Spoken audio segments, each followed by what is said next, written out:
Subscribe to our YouTube channel and press the bell icon to get the latest updates. Many things, good and bad, are seasonal, right? So, good things, festivals, there is a festival season. Also, rain, there is a rain season. I love the rain, right? And so many things are seasonal that are good. So many things are also troublesome and they are seasonal. Dengue, for example, now it's on its last legs, I hope, because once temperature dips a little, it goes away.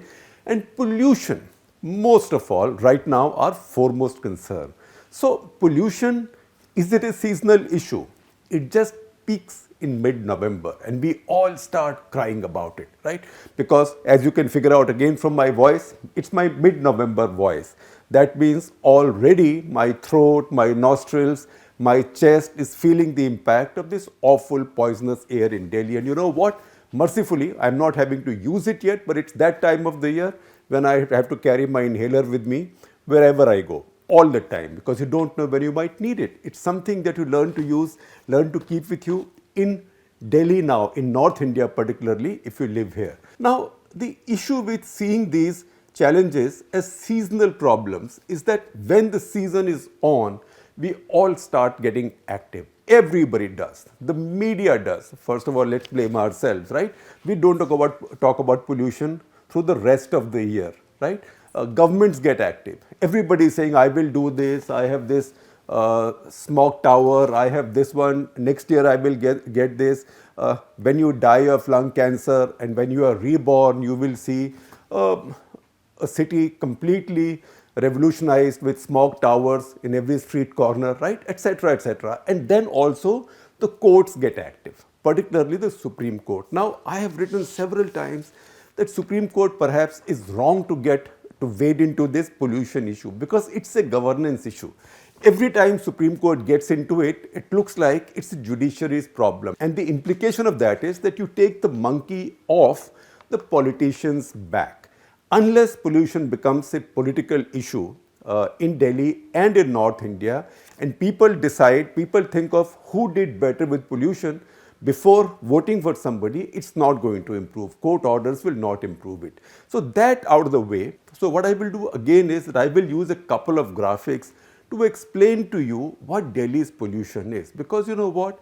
Even a doctor does not start treating you without seeing not just the blood reports, but blood pressure, listening to your heart and your lungs through the stethoscope. Also maybe these days, scans, everybody is asked to take scans, right?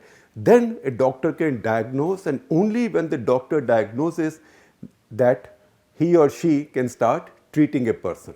Now, in our case, we are not diagnosing the problems. We are not diagnosing the roots of this pollution problem in North India, particularly Delhi. And that's why we pick up our favorite target of the day. Ek din Diwali, patagas, ek din motor vehicles, ek din stubble burning, and this goes on. And what happens is year after year after year, our air quality remains the same. Our lungs are rotting. In fact, if you see the latest research, and I will share a story with you that we did some time back, 40% of the new lung cancers in India, at least 40%, are being seen among people who've never smoked a cigarette, right? So this is not just linked to smoking. India has now become a unique country in that sense. That's because of what we are breathing is much worse than cigarettes. Important thing to remember is it's not just during these 2 or 3 weeks of November and December. So to explain this better, I will also use two props. One to begin with now, something borrowed from the Franco-American culture.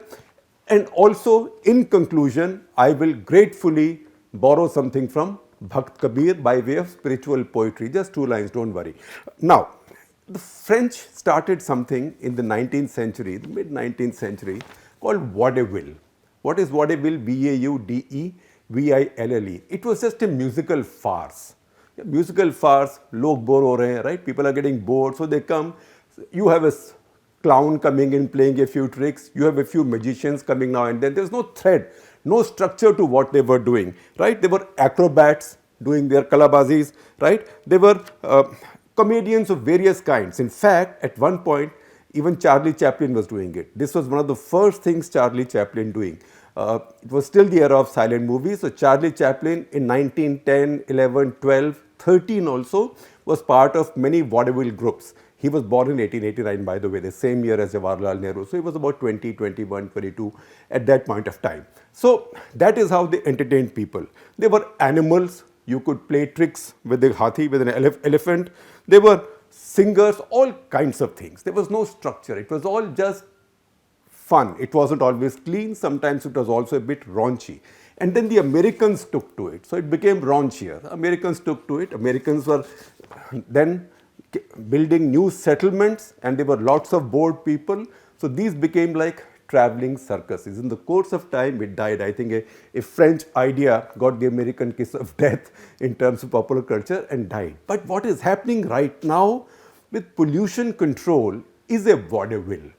इसमें jugglers भी आते हैं, jugglers come in, magicians come in, you know what magicians are all about. Magicians come in, acrobats come in, comedians come in, trained animals come in, right? And singers come in, and choruses come in. In the end, nothing is settled. Then the show is over, people go on because there is no structure to the debate or the way we are addressing the problem. Now, how do we address the problem if we keep on ignoring the facts? Now, we saw today, the Supreme Court said that, oh, you guys are scapegoating the farmers. They contribute to only 4% of Delhi's pollution. Now, this is both right and wrong. This is something I believe that the Attorney General of India said. Now, this is both right and wrong because, once again, absolutes and percentages differ. So, if you take a percentage over a year, maybe it's only 4%. But if you take the share of crop burning, stubble burning in these 3 weeks, maybe it will be much higher. Once again, are you then going to address only these 3 weeks and forget about the rest? I will also tell you what happens to our chests and our blood circulation and our brains and our entire health system through the year. But before that, look at these three graphics that I am sharing with you. These graphics are borrowed from a report, 2016 report by IIT Kanpur. It is the only authentically researched, certified, peer-reviewed report available on Delhi's pollution crisis in terms of where does pollution come from in Delhi. There is also a list of suggestions that also quantifies that if you do this, your pollution or smog will come down by this much. This is essentially about smog. So this is a report by 2 eminent IIT Kanpur professors. There is Dr. Mukesh Sharma, who is now a fellow of National Academy of Engineering. He is a professor of civil engineering at IIT Kanpur, and also Professor Onkar Dikshit, who is also professor of civil engineering at IIT Kanpur. So from this report, I pick up these 3 graphics, and please pay attention to these as they come up on my screen. So first of all, let's talk about this element of the smog that bothers us most of all, and that causes the most long-term damage, although it may not be the most visible. The larger smog particles are more visible. Those are about size of 10 micrograms, but size of 2.5 and below 2.5.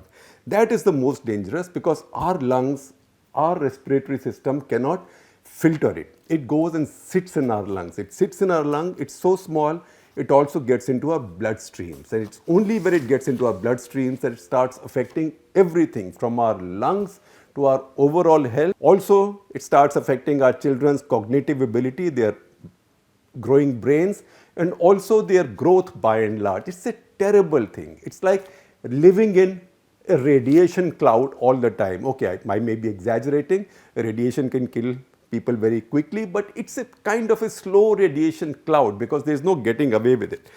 If you look at Delhi, and in fact all of North India, in winter and summer, for at least 355 days of the year, our air is not fit to breathe. That means our air does not pass the test of the minimum quality that has been set by our own government. Our government, in fact, in 1981, passed something called the Air Act, right? And that Air Act says that generally your SPM of the size 10 should be this, SPM of the size 2.5 should be this. Our air quality through the year on an average is about 6 times worse than that. So if the law says that you are allowed 100 particles, we are actually getting an average of 1,000. Where it says 60, we are getting an average of 600. That is the problem with our air. That's the reason we have to take a view through the year. So summer and winter, if you see, in summer,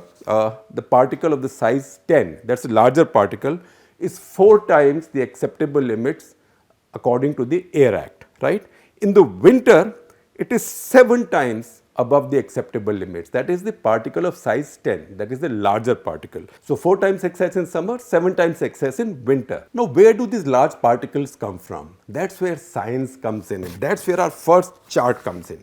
Look at this chart. This is a color-coded chart. It's easy to see, and I will explain it to you. And as I explain it to you, that you will find maybe that we'll highlight these sections on the chart. If you see this pie chart of the large particles, that is above 2.5 and up to 10 SPM, right? There 56%, that is more than half, and it's an annual average. More than half comes from road dust, and that is something nobody is trying to address. More than half comes from road dust. What are the other big constituents of it?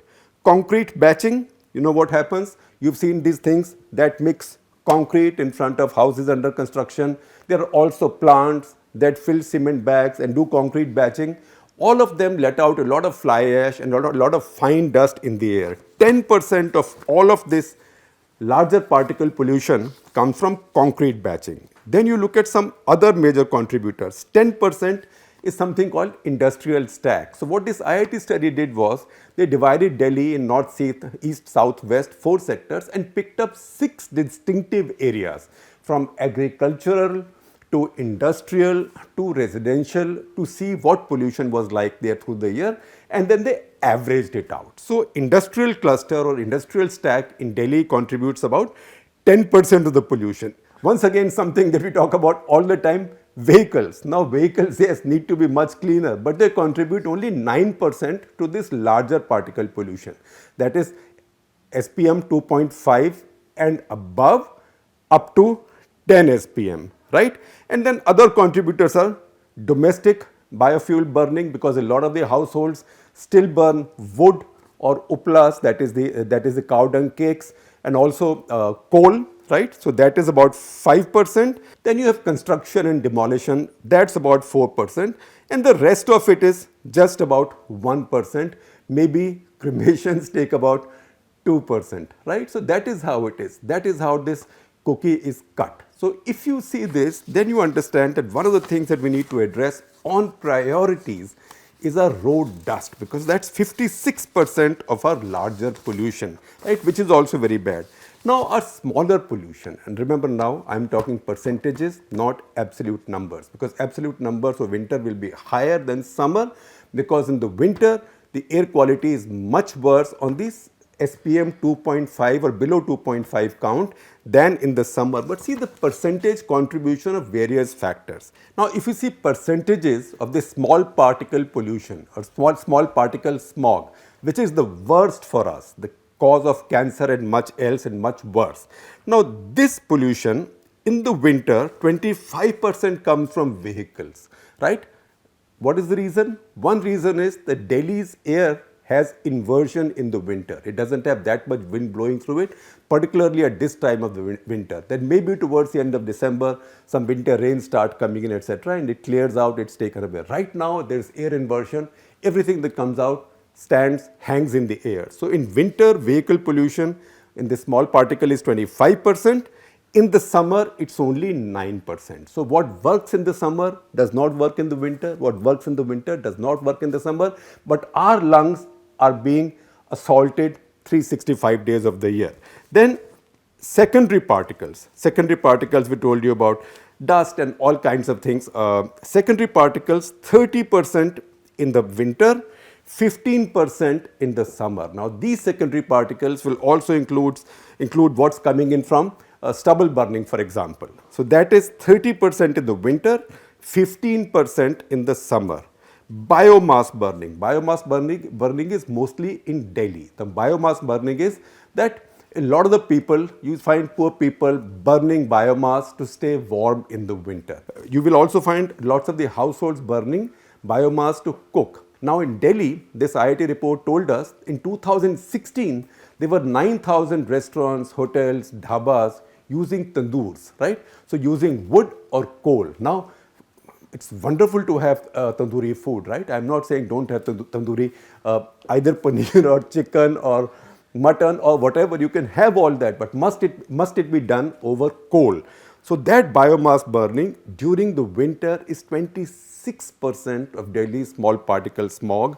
In the summer, it's 12%. Coal and fly ash. And now that's a very interesting story.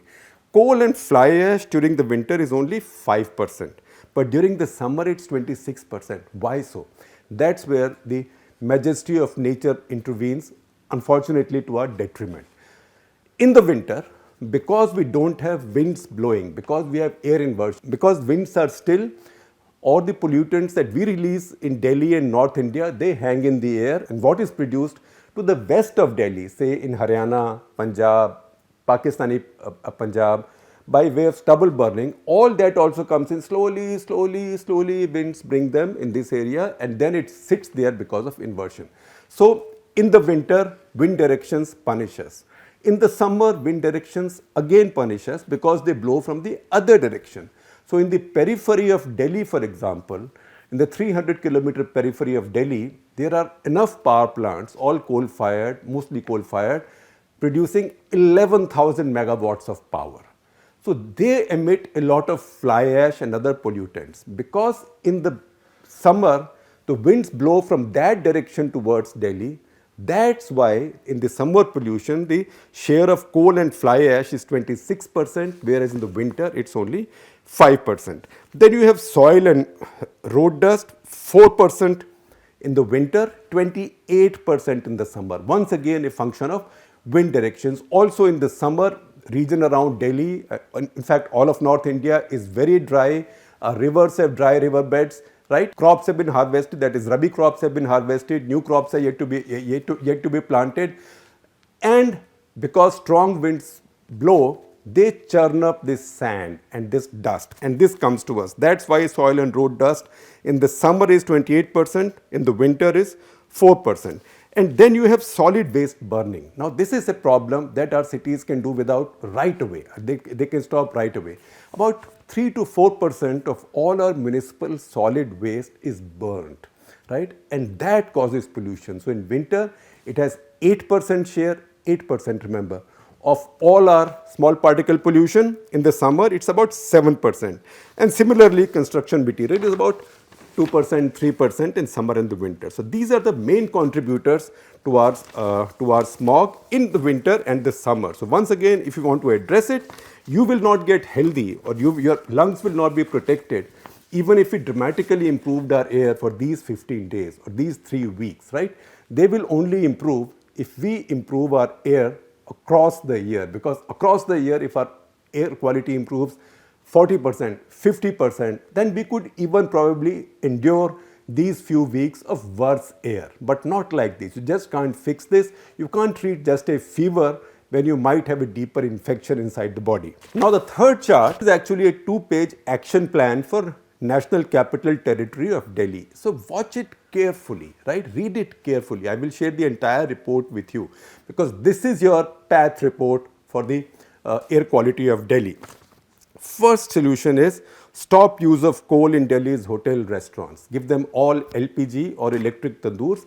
They cook quite nicely. You don't have to burn coal or those gobar ka uplas or cow dung cakes, right? Stop use of coal. That reduces your smog by an average annually of a factor of 80 points, right? So if your average smog is 600, it's reduced by 80. Similarly, if you stop all municipal solid waste burning, very simple thing to do. Just say that we will not burn, municipal corporation will not allow the burning of any garbage. If you do that, another 50 points are knocked out.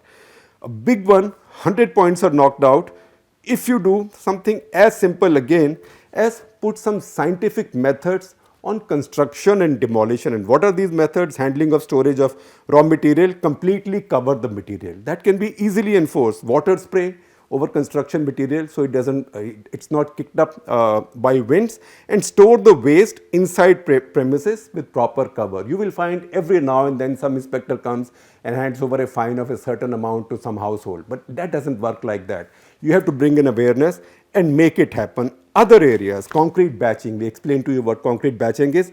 If you can do a few things with concrete batching, and these are civil engineers, two professors of civil engineering talking to us, they say you can put windbreakers, bag filters at silos of cement, etc., enclosures, hoods, curtains, telescopic chutes where this stuff falls so it doesn't fly around, right? These are simple things that again cuts off 40 points from this smog, annual smog factor. Once again, road dust and soil dust.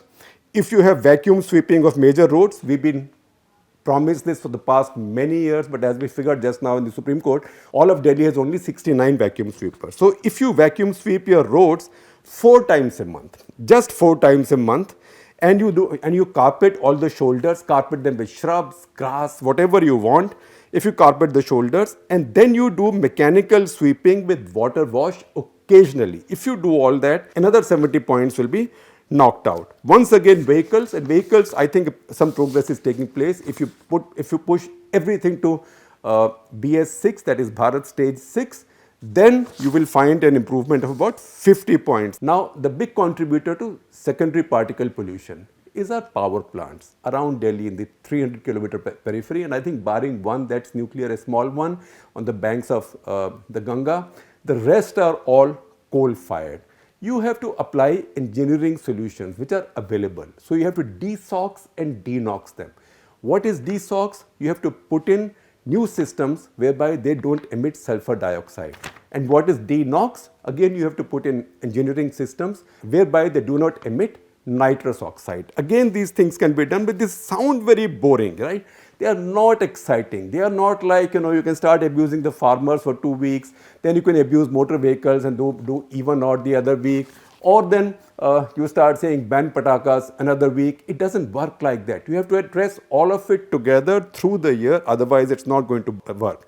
Similarly, biomass burning, you can cut a lot of it by incentivizing Punjab and Haryana farmers to stop burning the stubble. You cannot do it by passing a law saying if you are seen burning the stubble, I will lock you up in jail. You will have to build very large jails for that, and farmers will defy you and they'll say, all right, I am willing to go to jail. So you have to use nudge politics. You have to use behavioral economics to make them switch from. Now I know you might say that you've come this far but you haven't talked about Diwali. I will tell you about Diwali also. Patakas on Diwali do add to pollution, but for about 3 or 4 or 5 days at a time when air quality in Delhi is already very bad, right? So at that point, it becomes much worse. At that point, SPM doubles for those few days, and the amount of potassium and barium in the air, which are poisonous to us, both go up 10 times, right? So it's not as if Diwali is not a factor, it's a factor, but it's a temporary factor. Even if you stopped all burning of patakas on Diwali, it will give you relief only for a few days. Otherwise, you have to address this problem through the year. So that is the reason I said I will borrow something from Bhakt Kabir to conclude this. Remember, Bhakt Kabir said one of his most famous dohas, Dukh mein simran sab kare, sukh mein kare na koe, jo sukh mein simran kare to dukh kahe ko hoye. So that applies to pollution control also. We all cry for these 15 days or 3 weeks when things get really bad, and then we forget all about it, and we get used to living with air quality which is 5 times or 6 times as bad as it should be, right? And once we get used to it, we only complain when it gets 18 times as bad, as is going to happen in the next few weeks. You cannot address this problem like that. आपको इसको address करने के लिए सुख में भी सिमरन करना पड़ेगा. You will have to address this problem even during the days when air quality does not look so bad.